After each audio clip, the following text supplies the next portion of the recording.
Support dog gets lost in mountains, weeks later owner gets a call. The mountain forests were the ideal place Jason and his family to take a vacation. But, despite the serene surroundings, he knew it wasn't entirely safe. So, when their dog Shelby got spooked and ran off, he knew he had to save her. After all, she was the one who had saved him first. Jason Scott and his wife were both EMTs in Santa Clarita. It was a job that brought both joy and sadness, but their desire to help people overcame all obstacles. It was as good a life as anyone could hope for, until one call brought Jason face to face with his worst nightmare. One of his friends lay on the ground before him, slipping away. Jason and his partner rushed to save him.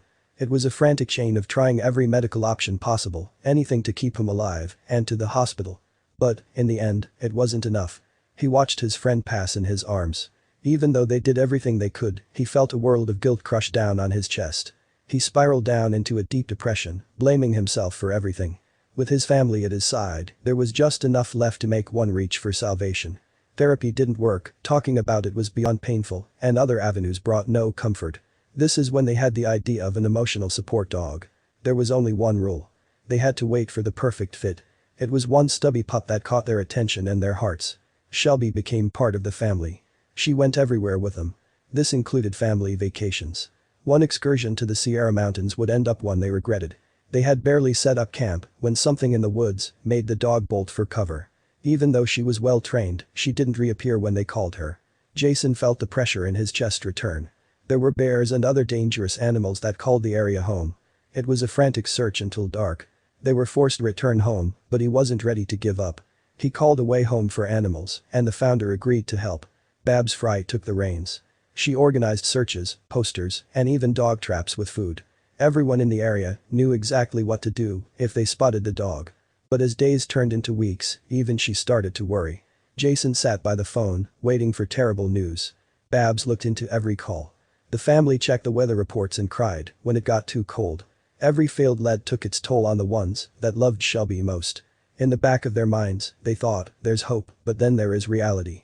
The dark, expansive woods probably wouldn't be kind. It had been nearly a month, and Babs responded to yet another call. Her boots crunched against the pine needles as she neared the trap. Something was in it. Something small, stumpy, and dirty. There was Shelby.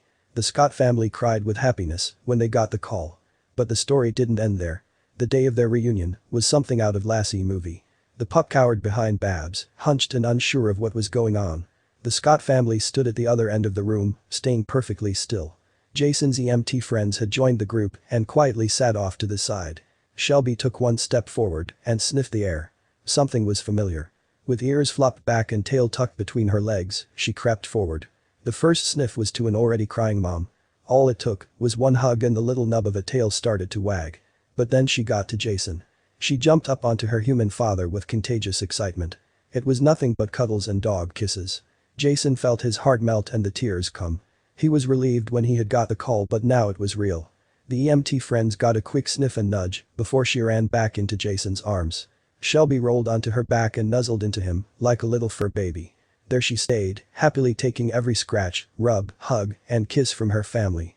Shelby, you sat by my side and laid in my lap until I could stand on my own. I saved you once, and we will save you again, my Schubertson. In the end, Jason kept his promise with the help of so many selfless people that understand the deep bond we can have with animals. Anyone with the time or money, look into how you can help your local animal charities. You could be part of a special reunion.